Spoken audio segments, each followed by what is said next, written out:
الحمد لله والصلاة والسلام على رسول الله أما بعد. بسم الله الرحمن الرحيم.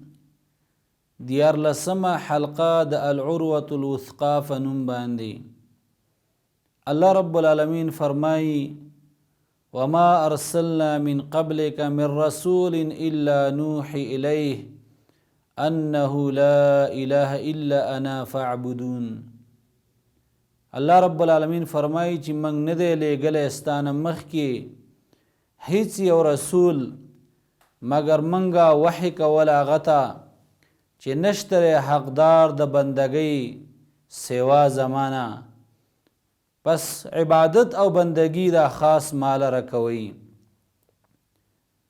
الله رب العالمین پیغمبران را لیږلیو دې دپاره چې خلکو ته دعوت ورکي او خلق راوبلي د الله رب العالمین عبادت او بندگۍ ته.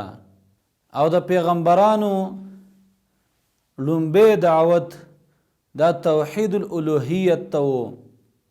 ټولو پیغمبرانو به دا دعوت کاوه، ځکه د توحید ربوبیت نه انکار کوونکي دا ډیر زیات کم و.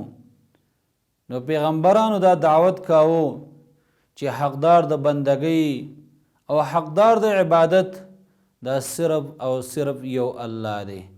وصلی الله علی خیر خلقه محمد و آله و اصحابه اجمعین.